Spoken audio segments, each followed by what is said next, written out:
我在外面上班，他特别的不信任我，并且休息的时候还和我成天的吵吵闹闹。他总是不能陪在我和孩子身边，我们经常很难沟通。在家里带孩子也不行，就是成天的特别懒散。到现在我们还没有一个自己的家，平常大大小小的事情全压在我身上，我真的感觉和他快过不下去了。掌声有请这一对，有请。戴先生33岁，来自重庆工程管理。来，有请戴先生，有请。刘女士31岁，来自重庆，家庭主妇。来，有请刘女士，有请。欢迎两位哈。说您这长期都不在家里。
你知不知道吗？我们现在马上面临搬9次家了。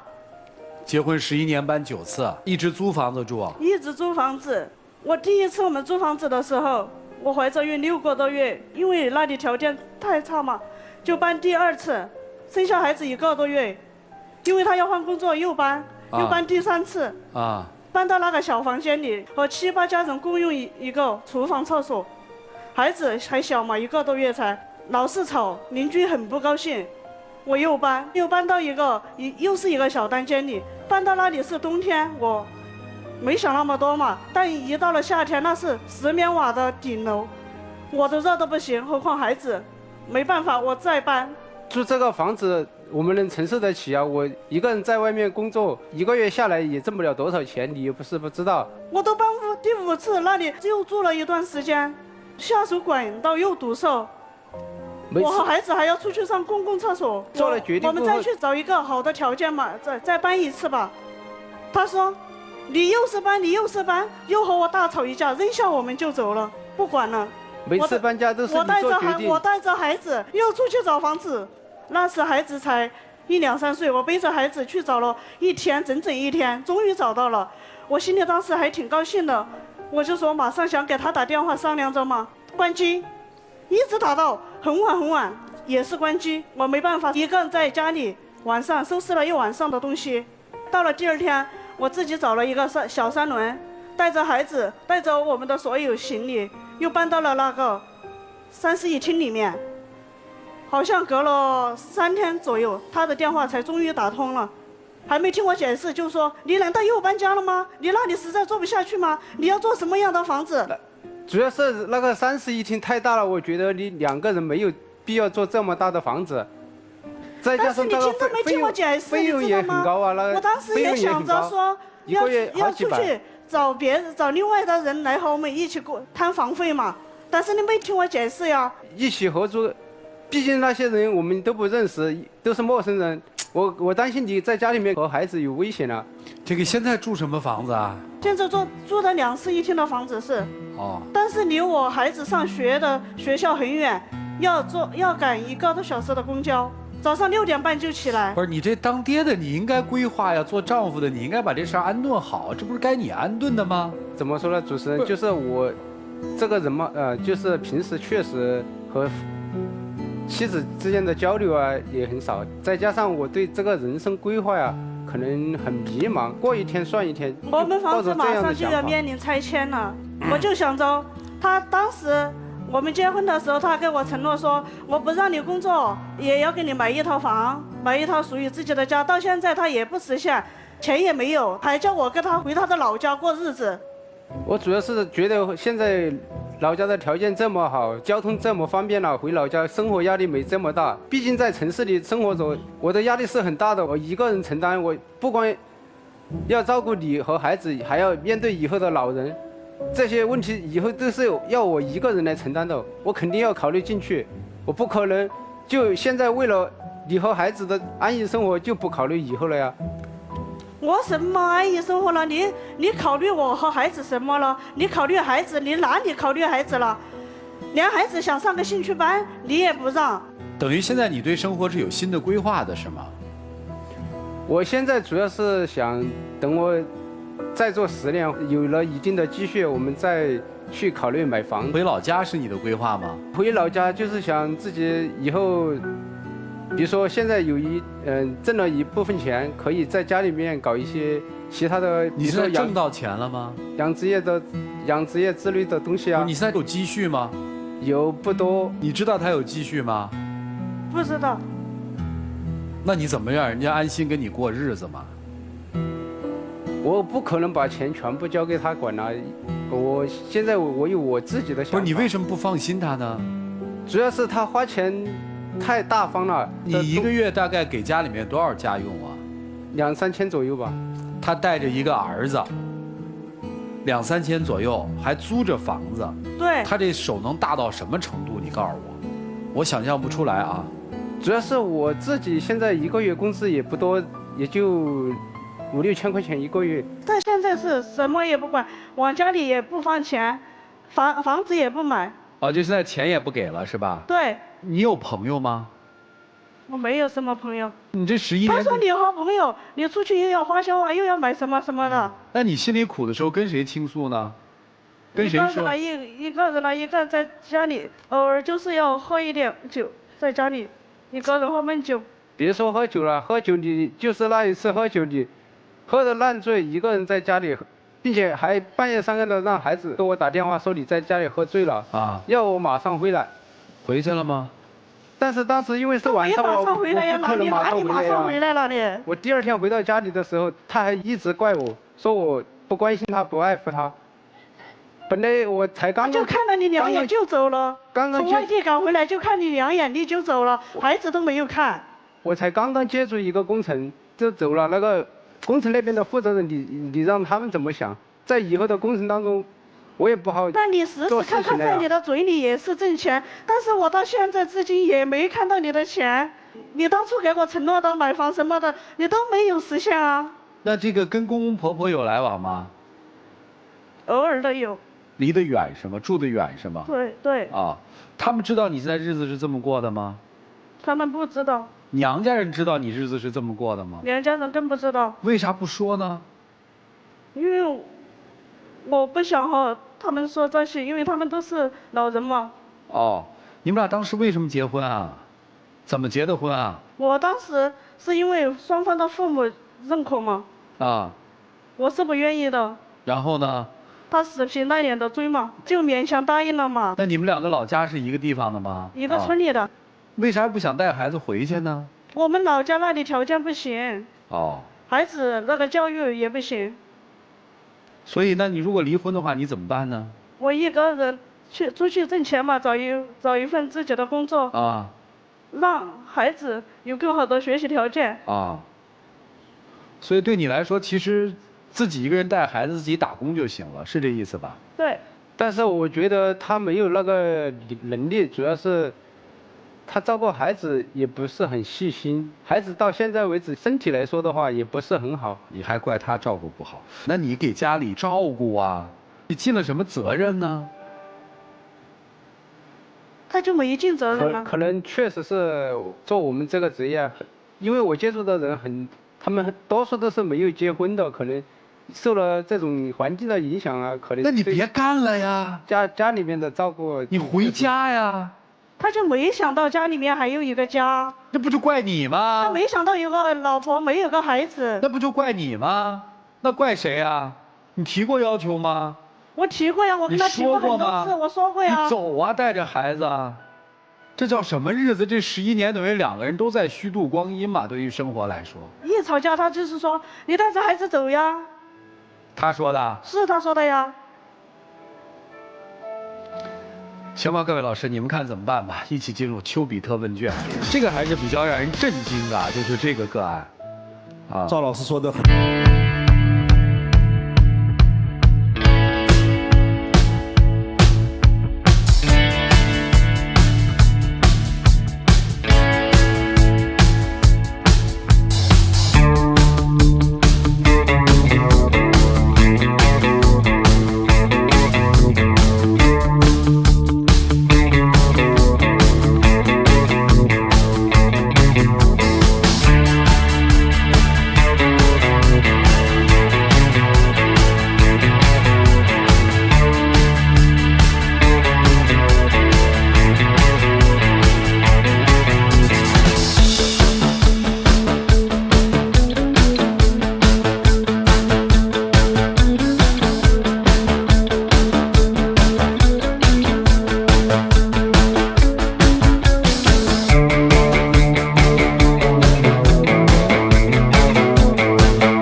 些，但是你可以搞定。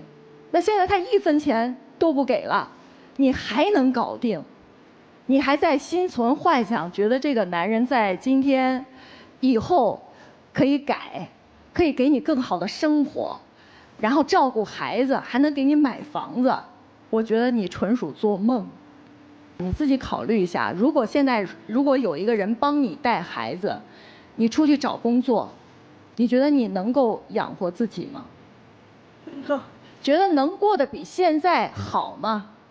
至少比现在轻松。那我觉得你们俩就不妨讨论一下，每个月给孩子多少抚养费，这是他必须应该尽到的责任。而且他每年必须拿出多少时间来陪孩子，因为这是他作为父亲的义务。所以你不应该让他活得这么轻松。所以我觉得，其实女人在该谈钱、该谈道理的时候，不要盲目的谈感情，因为这个男人，我从他的眼里一点感情的成分都没有看到。所以我觉得你应该用实在一点的东西来治治他。好，谢谢苏老师。来，徐总。刚才有一个问题是主持人问出来的，你们双方各自对你们的婚姻或者是爱情有什么愿望？男生是说，我希望他能够出去找一份工作，能够把家里这些所有的生活负担都解决了，自己好可以去做自己想做的事儿。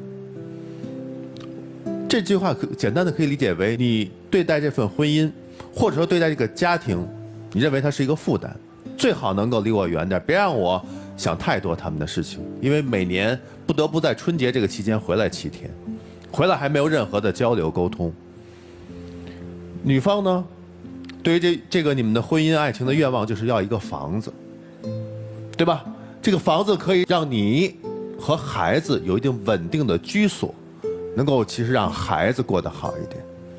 所以你们2个人对这份婚姻人没有任何感情可讲，一个是极度的自私，一个是不得不现实。对于感情上没有任何奢求或者没有任何前途的爱情和婚姻，要它何用？留给彼此的就是伤害。为什么这样的一个没有感情的婚姻能够维持到11年？最大的问题其实就在女方，你始终是在维护着一个所谓的面子。为什么你们的婚姻家庭出现了如此严重的问题，居然双方的父母都不知道，毫不知情？你是想为自己过去的冲动、过去的无知买单啊？你好这个面子，周围都没有朋友了，只能自己喝闷酒。所以呢，其实你现在已经不得不迈出去工作的这个脚步了。但是我希望你能勇气再大一点，勇敢地面对你现在的问题，自己去真正要为你跟孩子的未来着想了。从他那儿可以通过法律的手段让他必须每个月要有多少的抚养费进来，但是与爱情无关，那是他应该付出的事情，明白吗？然后不要顾及那些所谓的面子，真是让自己受到伤害，最终会害了孩子的。如果孩子在这种不健康的环境里成长，他的心态怎么能够健康？他未来还有美好的生活呢，他也要组建家庭呢。如果这样的失败对于自己母亲伤害如此之大，对他的健康成长也是不利的，明白吗？勇敢起来，面对这些现实吧。就这样。好，谢谢曲总。来，涂老师。这10年你不是搬家就是在搬家的路上，从怀着孩子开始搬，一直到孩子10岁，是吧？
还不够用心。对于自己的将来的生活，你没有憧憬，你是活生生的把自己所有的生活和希望放在一个冷漠的男人身上。虽然结了11年婚，你才31岁，对吧？是31岁吧？是的。对吧？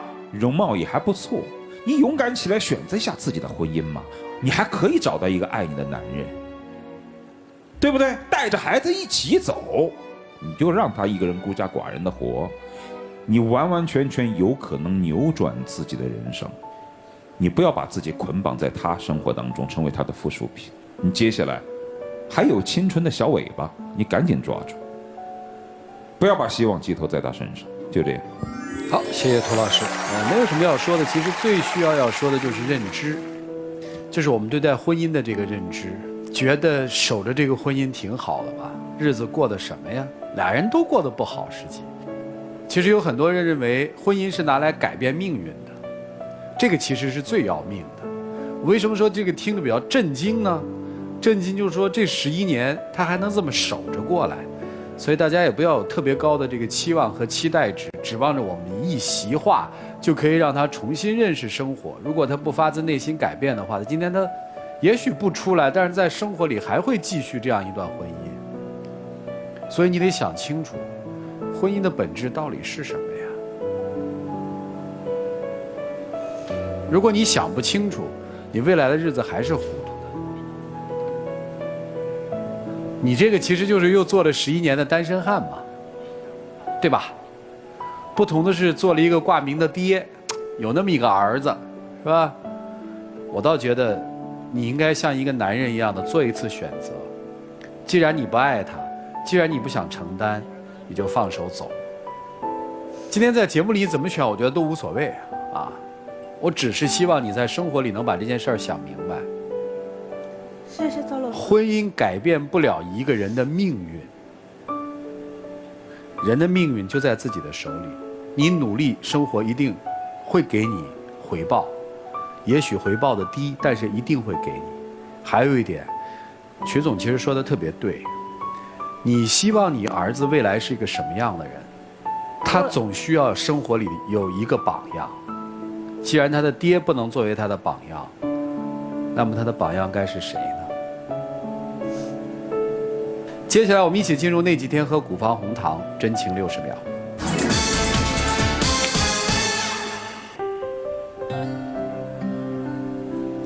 老婆，在这10多年当中，确实我对你和孩子的照顾确实是很少，但是我会尽量抽时间在以后的日子里有所改变，多抽时间陪伴你和孩子。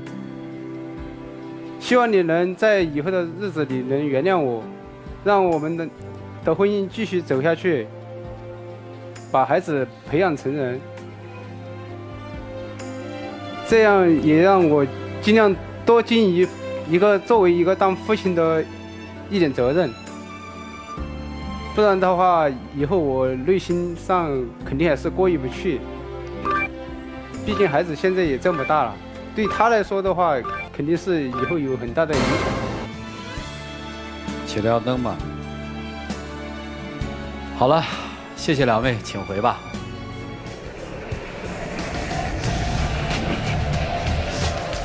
接下来我们就来看看这对嘉宾朋友自己的选择是怎样的，请看。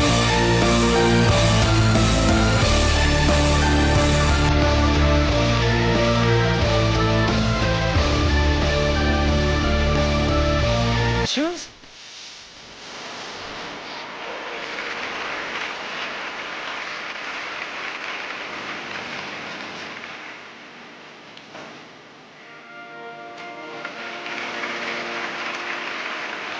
来，有请我们的小花瓶，有请。